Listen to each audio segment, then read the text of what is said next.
Hi, and welcome to Petology, your one-stop shop for all things furry, feathery, scaly, and fuzzy. I'm your host, Blair Malistravich, and today we have a lot on our plate.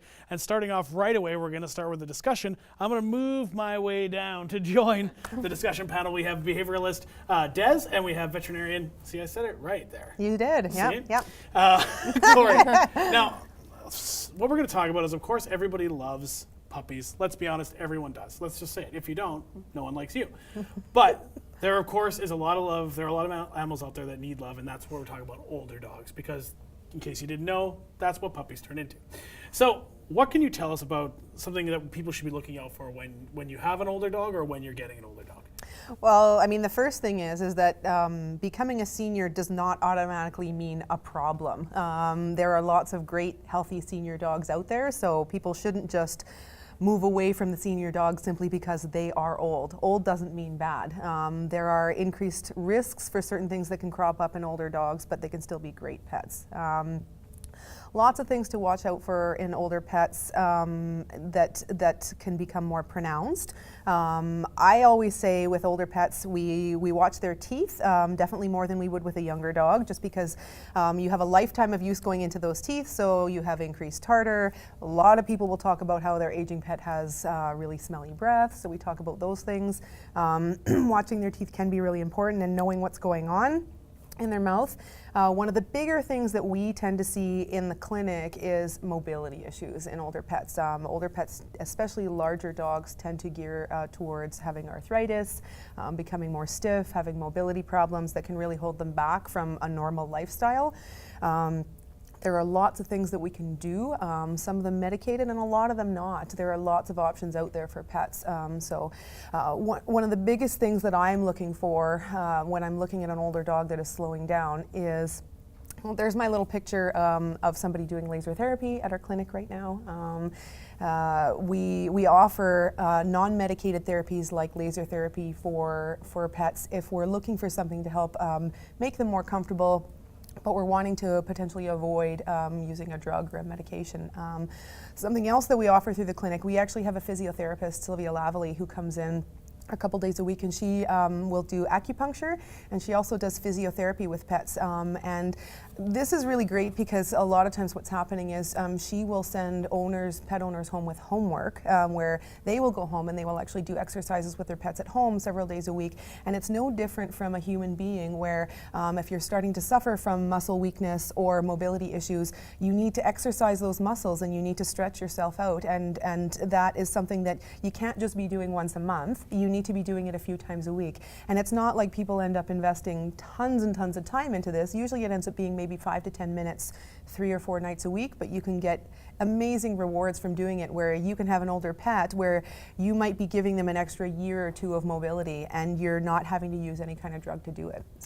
So when we're talking about, by the way, greatest answer ever, I think we just answered everything we need to know about the medical side of it. But when we're talking about the behavioral side, how can you, like, maybe you got a dog when it was a puppy and then it's made its way to being an older dog. How can you tell when a dog is starting to slow down? I think it's really important to note that sometimes as dogs get older, they do start to sometimes have some behavior problems. Sometimes I see dogs where dogs are starting to maybe bite or nip, that kind of stuff, growl more. I think it's really important that you do get your dog checked out by a vet as they get older, and making sure that they don't have any health issues, because a lot of it, when they're seniors, the issues aren't behavioral. Usually they are medical, and just a quick fix, and even giving them a few more boundaries, that kind of stuff at home, and like an easier way, like maybe, I don't know, helping them up and down the stairs or little things like that, just to make their lives easier.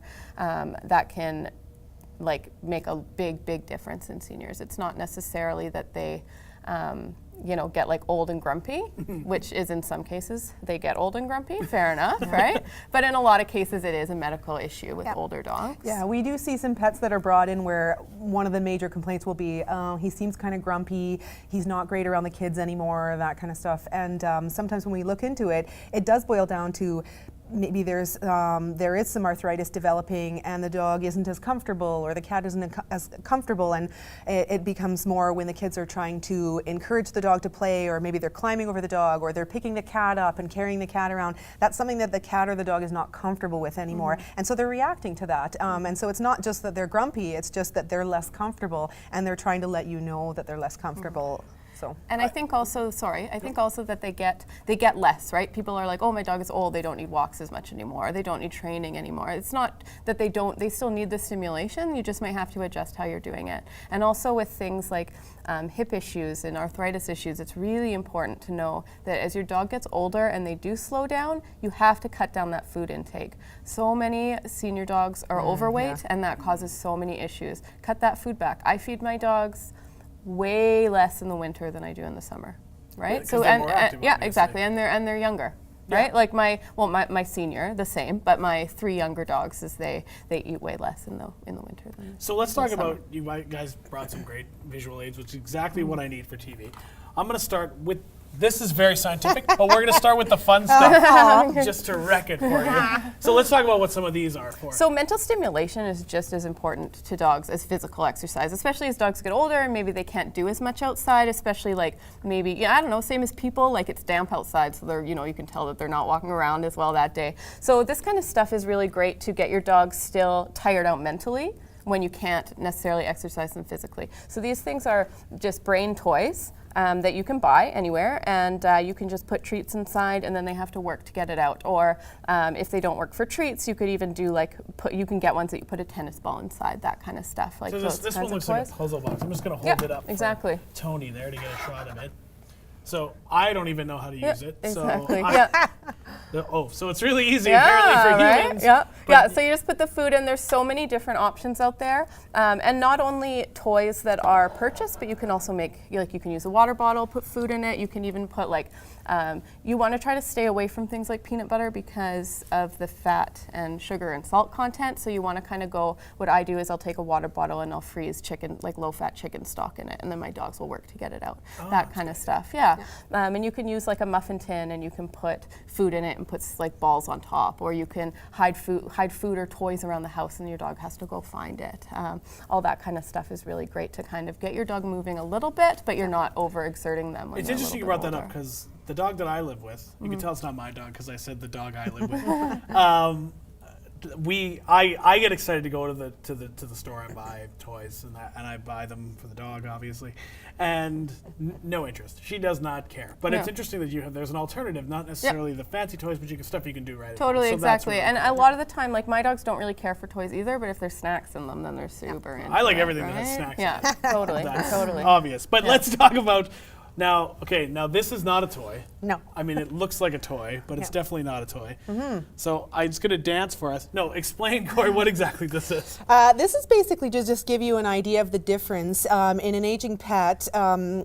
One side is sort of a normal dog that has a nice smooth hip joint where you can see you would have a nice rotation and you get a really good range of motion in this joint because everything's smooth and it fits properly. If you switch over to this side, this is what changes you tend to see in a dog where you're developing arthritis, where the surface of the head of the femur starts to become kind of really uneven and it's basically rough, and the hip is a ball and socket joint, so if the ball doesn't fit the socket properly, you're not really going to get a nice smooth range of motion, and it really becomes more uncomfortable. You can see how limiting this is, where you can't move that limb around the way that you would. Yeah, this one's nice and smooth. It can move around with very little difficulty and a good range of motion. As soon as you start developing arthritis, this one's going to not really give you the range and the mobility that you're looking for, and it's going to be really uncomfortable to try and move a joint like this around because you really end up having bone rubbing on bone, which is painful for the animal. So a big thing, of course, is to keep your dog as active as it possibly can, keep the exercise up,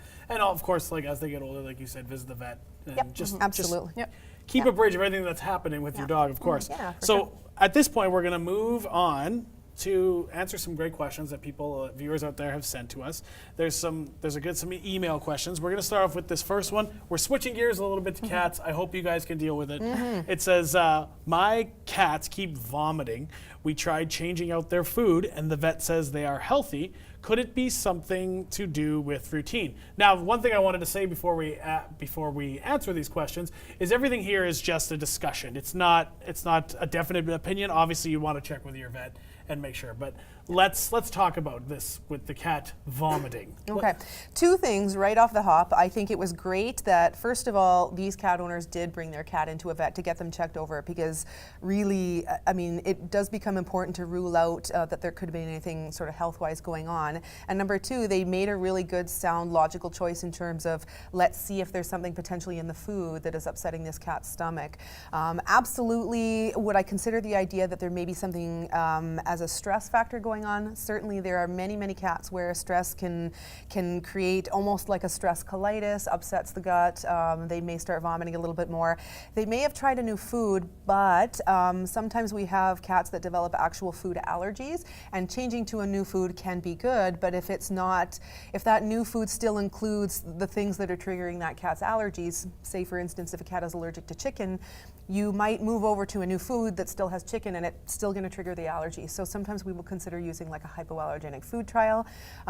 Those can be a little bit time intensive, just because for a food trial, we usually like to give it at least 2 to 3 months on a hypoallergenic food to make sure that really any last little bit of whatever could be triggering an allergy would be making its way out of the cat's system. So considering something like that would be a good idea.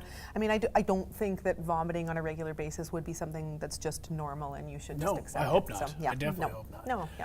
Now, so this is an email from Liz. It says, my mini Aussie has separation anxiety. We keep her in a kennel with a ball and treats, but she barks incessantly. She won't go outside by herself to use the bathroom, and she barks at dogs she sees on TV.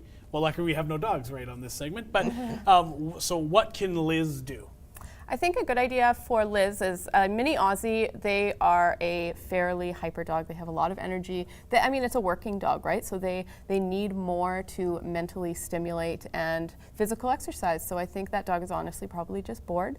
I think it needs more regular exercise and probably more different kinds of toys. So what I also do with these kinds of toys is I'll mix them up. So they're not toys that my dogs get all the time. I put them away when they're done using them, and I also rotate through them. So it's kind of like they're getting a new toy, but they're not really getting a new toy, you know? And I think that way your dog will stay a little bit more content being home. So like a walk before they go in the kennel, that kind of stuff. And a walk is also working. So you want to start asking them for sits and that kind of stuff and paying attention to you on a walk, and just getting that dog tired out mentally and physically, and then they'll just be a happier dog in general. And separation anxiety can be a serious thing, but it can be manageable. Absolutely. Absolutely. Oh yeah, absolutely. Yeah, for sure. Yeah. And in addition to, I agree with everything that you said, like for sure this is a dog that probably needs a lot of activity. It was bred to be active for most of the day, so an hour a day is maybe not going to be enough for this dog.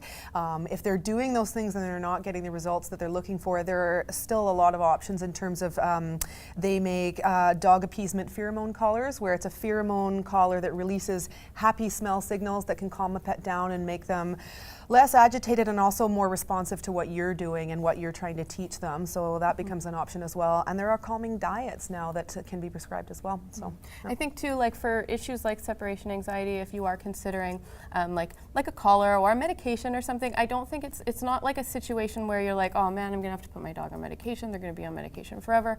Like it doesn't mean they're gonna be on medication forever, or that they're gonna need like a calming diet forever. It just means that it's long enough to make them being calm become a habit until they get comfortable, and then you wean them off, and then usually they don't need it anymore. So sometimes it's just a temporary fix. yeah. Excellent. So these questions were all sent in to createtv@shaw.ca. If you want to get your questions, you can send it to createtv@shaw.ca.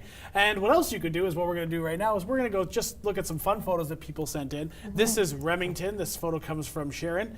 This dog has cool hair. Kind of has a little bit of bad hair. That's a great hairdo. Yeah, I like it. The hilarious thing is I don't know anything about breeds, but it's adorable. This is awesome. Oh. I don't think that's his natural coat. No, I obviously like the not. sweater. I Yeah, like it. do they make a human version of Yeah. that? Right? I'm really liking the stripes there. This is Toby. It comes. This photo comes from Vince. So cute. Yeah. Someone's really excited about those. Hey, that's a mental stimulation game right there. Is it? Yep. Yeah. Oh. Exercising some great self-control. Yeah. I'd Yeah, say. no kidding. I would have eaten all those, but only if they were candy bars. Now this is Aw. Charlie. This cat is so adorable. Yeah. And I'm not a cat person, but I'm learning being as part of this show. I saw this photo, we were going through it, and I was like, oh my gosh, this cat is adorable. This is Charlie, sent to us by Jean. Let's see who else we have. Oh, this is a less violent version of Dexter. Sent by Mel, just chilling out. You know, that's how we relax. You know, Gia does not look jazzed about this birthday, but I like the hat. This is sent to us by Joanne. And the greatest thing is dogs, I think all pets can be such great sports. Yeah. Yeah. And if they're not, get that hat off them as soon as possible. Yeah. She looks like she might not be. She wants to ignore that birthday. I think. She was not a huge. This is great name, Kiwi. Aw. Amazing. Sent to us by Jean. Looks happy in that photo. I Yeah. love the kind of mad scientist Yes, theme yeah, they have yeah, going super for us. Kiwi's a good name. Yeah. And I think, do we have one more? No, that's all we have for our photos. So that means we need more photos, guys. So send those photos into createtv at shaw.ca. We also have a poll on Facebook at facebook.com/ShawTVWinnipeg. It's cat or dogs. Pick one, which one you like better. I'm going to tell you mine is dogs, but don't be like me. Make your own decisions. What are your answers? I can't decide. Come on. Can't decide, too much No. pressure? Yeah. I mean, I have to pick dogs. Okay, so we got two dogs and no Neutral. opinion. Neutral. I'm Switzerland. So we have lots more coming up. Our next segment is going to be it's called Pet Tales, which is a play on words, Tails and Tale, where we leave the studio and check out some great pet stories. And we'll see you later on Petology.